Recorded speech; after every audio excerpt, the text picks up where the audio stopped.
brought to you by Gitanjali Salon, Channi Himmat, Jammu. Follow Ruchika Makeovers on Facebook and Instagram for best bridal makeup in town.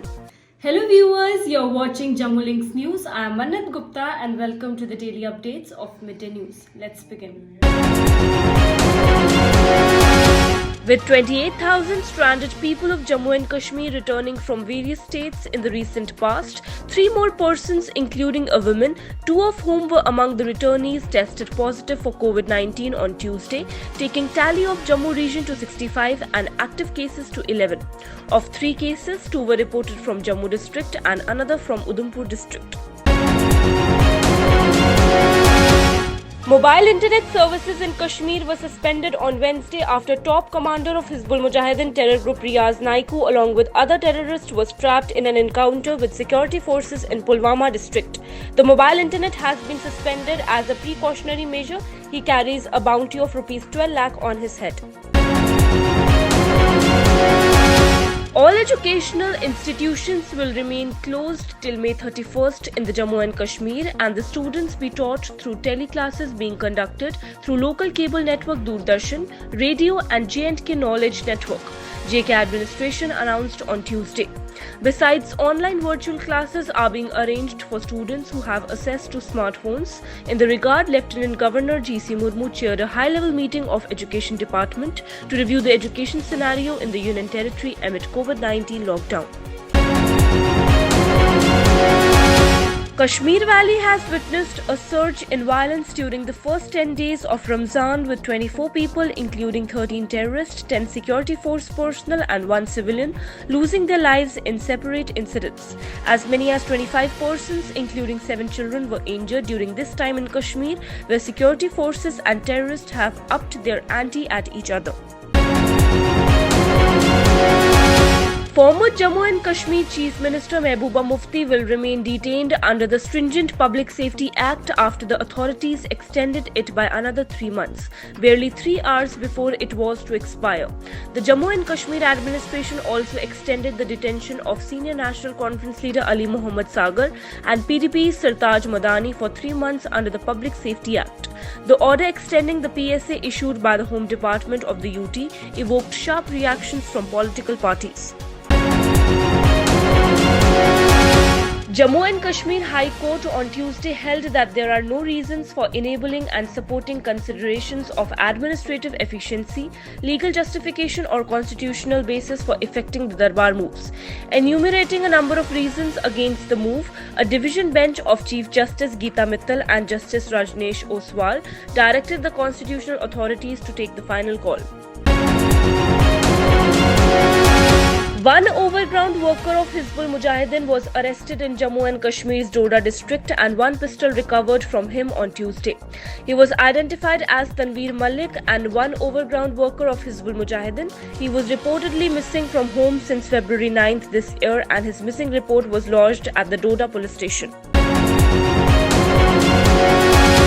Jammu and Kashmir Director General of Police Dilbag Singh on Tuesday said that anti-militancy operations will be intensified further across Kashmir and that the security forces have to bear losses in the form of killing of its men at times.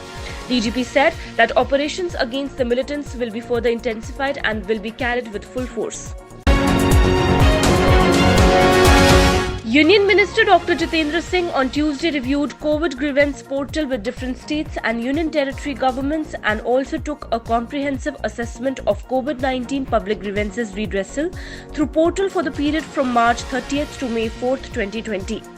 The highlights of the presentation made before the Minister by the Department of Administrative Reforms and the Public Grievances were that ever since the launch of COVID Dashboard and an exclusive window to register COVID-related grievances, as many as 52,327 grievances had been disposed of at an average disposal time of 1.4 days. Out of these, 41,626 grievances pertained to central ministries and central departments and were redressed by them, while the rest of the grievances were sent to the respective states and union territories.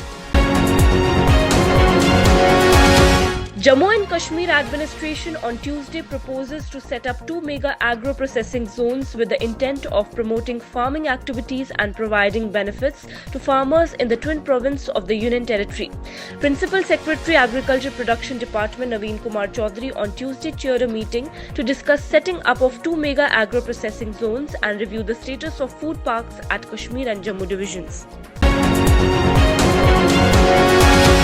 Seeking timely completion of projects and safety of the workforce, advisor to Lieutenant Governor Rajiv Rai Bhatnagar on Tuesday asked for introducing advanced technology for maintaining and constructing roads and buildings in the Union Territory of Jammu and Kashmir. The advisor instructed the officers to speed up the pace of work on all new projects and renovation of roads for completing these as per timeline. He was speaking at series of review meetings with senior functionaries of roads and buildings, Pradhan Mantri Gram Sadak Yojana and JK Projects Construction Corporation.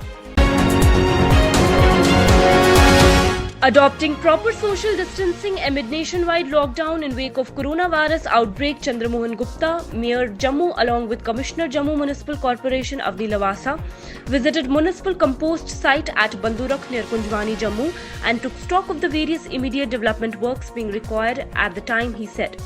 Mayor was told that about 28 number of compost units for the wet waste have been constructed by Jammu Municipal Corporation which are ready to function for making manure and fertilizer from wet waste generated from different wards as well as leftover flowers collected from prominent temples of Jammu city, while working of material recovery facility for dry waste constructed by United Nations Development Programme is under process.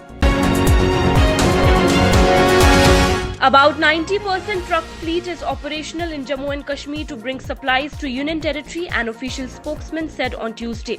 He said advisor to Lieutenant Governor Rajiv Rai Bhatnagar reviewed the performance of Jammu and Kashmir Road Transport Corporation in a meeting today. The advisor also took stock of the measures taken by the corporation in view of the ongoing pandemic. Advisor to the Lieutenant Governor Basir Ahmed Khan on Tuesday inspected the COVID-19 wellness centers the district administration has established in Srinagar. He visited 2 of the 5 facilities including those set up at the Gogjibagh inside indoor stadium and Haidarpura areas. The Srinagar administration has set up in the district and reviewed the arrangements made there. Basir Khan took a thorough inspection of both these facilities and expressed satisfaction at their establishment and arrangements made there for those requiring admission there.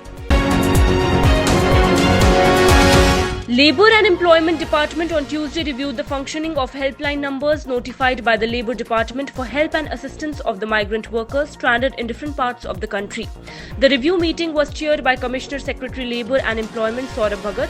The meeting decided that migrant workers stranded in different parts of the country can continue their access to following helpline numbers of Labour Department.